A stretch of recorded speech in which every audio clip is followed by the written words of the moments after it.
YouTube, what is going on? What is going on? It's been a minute. Finally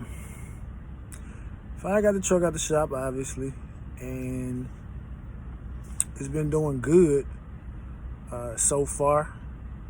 The only issue I would say is the power still isn't what I want it to be. So I've been going back and forth whether or not I want to get some aftermarket exhaust manifold. I don't really want to go aftermarket turbos because I don't have the single turbo, and there's really not a lot of options out here for the compound turbo. Basically what it is not a twin turbo, it's a compound turbo on the A-cert that I have. So I saw one company though that they had a kit that they developed. I believe they developed it last year. And I'm new to trucking, but I'm not new to trucking. I'm new to trucking as it pertains to components and stuff like that. But anytime I see something, the first thing I do is I Google it, and then I put trucker's report behind it, because that's where I go to get, any type of information I need about anything going on with the truck. I go to trucker's report, and I sit there and I look through the forums and see if any other trucker has had any experience with any particular components. So the turbos that they have, the compound turbos that they have is made by Zeki. And Zeki is a turbo manufacturer in Florida. So that's their headquarters. That's where they at. And the company that's selling the turbos through them is Momentum Works. So I'm like, I've never heard of Zeki Turbo. And the little video that I saw from Momentum Works, they said that the original compound turbos were made by Garrett. So I went to go look up Garrett, and I said, okay, so Garrett has a good reputation. So I said, well, man, Caterpillar is taxing. I mean, they are absolutely taxing. So I was looking at, because they're not making new turbos. Well, they are making new turbos, but I'm just like, I'm not paying no $5,000-$6,000, man, for just that one turbo. I need two of them, So I'm not paying like $10K for like the turbos. So I couldn't sleep last night, and I did some research. And so I actually found a manufacturer out in Austin, Texas, that actually remanufactures the CAT OEM turbos. Only issue is, which is not an issue to me, is they aren't painted yellow. So the CAT turbos are painted yellow. And so I'm sitting up here like, they have reman turbos, the two that I need, and I think they were like $1,500 and like $1,300. So in all, I'll probably be out of less than $3,000, and that's with any gaskets and stuff that I gotta buy. And I'm sitting up here saying, like, I get the same reman turbo from CAT with yellow paint on it, and we talking about $3,000 for a reman just for one turbo. I was just like, it's crazy. So I'm like, I don't know, man. That's wild. That's crazy. So one thing that I will say that this recent ordeal has taught me is that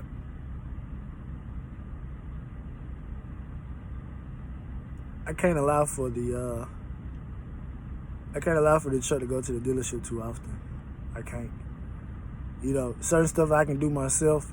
I'm trying to learn as much stuff as I can to do myself. It just comes down to me having a space, having the time, and making sure I got all the right tools to do certain stuff, mechanical stuff like that, changing out parts and stuff like that. Because if not, man, you'll go under, man. I'm just being honest. I'm just being honest. Just like this morning, y'all may laugh at me. I stopped at a rest area at about a quarter of diesel. I said, man, I'm gonna get some diesel in the morning, because with the rebuild, they say don't idle the truck too much, which is ideal right now because it's not that hot. It hasn't been that hot at night, so I can sleep with the truck off. So I don't know how long that needs to go for, but hopefully I can roll that way until I get the initial oil out of the truck. And I did myself a favor. I got straight out of Mississippi. I went straight to Michigan. I took a load right up to Michigan. So that's what I did. So if I can get from the south, back up north, cool. I'll run it like that till it's time to get the oil out of here. But anyway, so it wasn't anywhere to park going into the rest area. All them spots were, all the little makeup parking spot they were going. They had a row of trucks behind the trucks that was in the rest area that was parked like this. It was a row of them behind it, nowhere to park. So I'm leaving out of the rest area. I'm like, boom, there goes some gravel right there. So let me pull over, but I don't want to pull over too far. I don't want to get in the grass. I don't know what's going on with the grass. Plus I see like some tire tracks, some tire marks, so I don't want to get too far over. So long story short, the truck was tilted. And I, like most drivers, we sleep towards the driver's side of the truck. I couldn't sleep last night because I was sleeping on the passenger side of the truck, because the truck was basically like this. Like this end right here was up on the little concrete slab, and obviously it was going down like that. So I was cranking the truck up periodically because I couldn't sleep because it was getting chilly, and I said, I don't want to run the risk. My battery's running down. I got my cooling everything. I got to sit at 32. So I said, I don't want to run the risk of running the batteries down. So I said probably about 3 something. I said, all right, I'm going to get right back up at 6. So I said the batteries should be good for the next 2 or 3 hours until I get back up. So I got up. I turned the truck on. The truck was idling rough. I said, man, what is this? And it just shut off. I said, man, I literally stopped. And I said, man, it's over. It's over. I mean, like it's over, because anytime something happens, I automatically go to worst case scenario. But something in the back of my mind said, Rashad, it's probably something fuel related. Because I done had the truck a year now, and I kind of feel like, because I've been working on it, replacing stuff, trying to get it running. I feel like I kind of know the truck now. Like I kind of know some of the telltale signs to say this is what it is. So I said, Rashad, probably with the truck sitting like this, it's probably making it seem like the truck don't have any diesel in it. That's why it's not cranking. But I was like, nah. So I went to go watch a Depth 8. That's the go-to Caterpillar guy I go to anytime I want to learn something about the motor. I went straight to his channel. I watched the video. I said, man, that might be what it is. It might be what it is. So I sat around probably about an hour, 2 hours. And I finally called Blair. And I said, hey, man, I done exhausted everything. I can exhaust. I said, do y'all have a service provider up here that y'all deal with that could come and assist me or something? Because I don't know what else to do. I don't know what else to do. The truck started. It won't start back anymore. So he said, all right, I'm going to call you back. So they called me back and said, it's going to be 20 minutes, but you know how that'd be. That'd be an hour. True enough, them jokers showed up in 15 minutes. Maybe 10 after I got out the phone. And I got out the truck. I told the guy, I said, yeah, man, woo-de-woo. So the guy on the passenger side, he said, hey, man, what's your fuel gauge reading? I said, it's reading a quarter. He said, yeah, all your diesel done ran out your passenger tank into your driver tank, and now it's making it seem like the truck is empty. So we're going to put some diesel in the passenger side tank and, put the diesel back in your filter. Because my man was like, you got the cat filters on here. I said, yeah, man, I literally just got the truck, the motor rebuilt last week. So I said, these filters right here, these filters ain't even a week old. Like, okay, well, we'll just take them off and, pre-fill them. That's all it was. That's all it was. $300. And this shop was literally 3 miles away from me. $300. I said, man, that's wild. That is wild.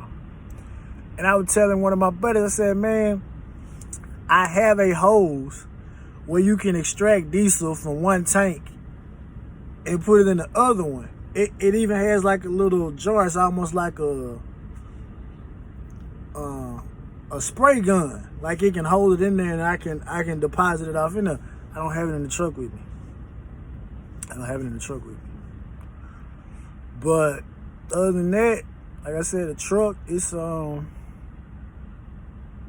still performing like it was before I took it in, but I'm glad I got all those parts changed.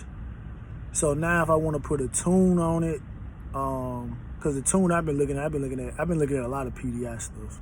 I don't know what it is about them. There's other companies that I heard about, but I don't know what it is. I'm just like, I want to go PDI. So I can't get the turbo, and I'm not doing a single turbo conversion because it deal with too much. So since I found the lick, the plug on getting the actual remanufactured turbo, because those turbos actually have CAT written on them. So I'm just like, I'll just get them, and I can get a spray can, or I can get a spray gun. I can paint them yellow myself. I don't need to have them yellow. I can do that myself, and do that. And but yeah, I'm gonna do that myself. I'm gonna replace the exhaust manifold, and I'm gonna replace them 2 turbos, and all the required hardware with that. And that's what it's gonna be. And so I figure the PDI exhaust manifold plus the gasket kit, I think it was about $17, might well say $1,800-$1,900 plus them 2 turbos, so that's like $4. And then they have their tuner that they have. I think that tuner was like $2,500. So yeah, so that's what I'm doing. But I gotta get myself out. I gotta get myself back in there. Cause right here, the water is right here. So I'm gonna try to get the water back down, and do that. So I got a number that my number that I did want to hit, and be straight. Now I gotta hit a whole nother number now. I gotta hit a whole nother number. So this week, I had a good first week back out, so we're gonna try to do it again. And honestly, depending on where I pick up at, I'm chasing the money tomorrow. So if the load that I can get tomorrow, if it's going back up north or something like that, and it pay better than something going down south, I just ain't going to the crib. Simple. I'm just gonna ride. I gotta get it. I ain't gonna go overboard, but I gotta do what I can. But yeah, man. So that's that on that. I had a load. Well, dispatch called me and said they had a load, but I don't know if it got canceled or somebody else got it. So I'm just over here at the truck stop in Blytheville, sitting in the truck. So they got a Bojangles here, man. That's my favorite little breakfast spot. But I want 2 of the biscuits, but I ain't trying to go in and get no 2 biscuits at this time of day. But then again, I just might. But I'm just about to chill out right now, and probably go in here and take a shower after a while, and get ready for tomorrow. Cause I figure I'm either gonna pick up a coil. It'd be nice if the coil is no tarp. But if it is, it is. But if it is, it is. No big deal. And I'm gonna give me a GoPro, man. I'm gonna give me a GoPro because I see other guys you know, I don't know, cause I got a stand for my phone right now. I might just walk around with my phone, man, and kind of show the other little stuff off, man. I might not need a GoPro as far as loading and stuff. But anyway, man, I'm gonna get back with y'all, man. Y'all be safe out there on the highway.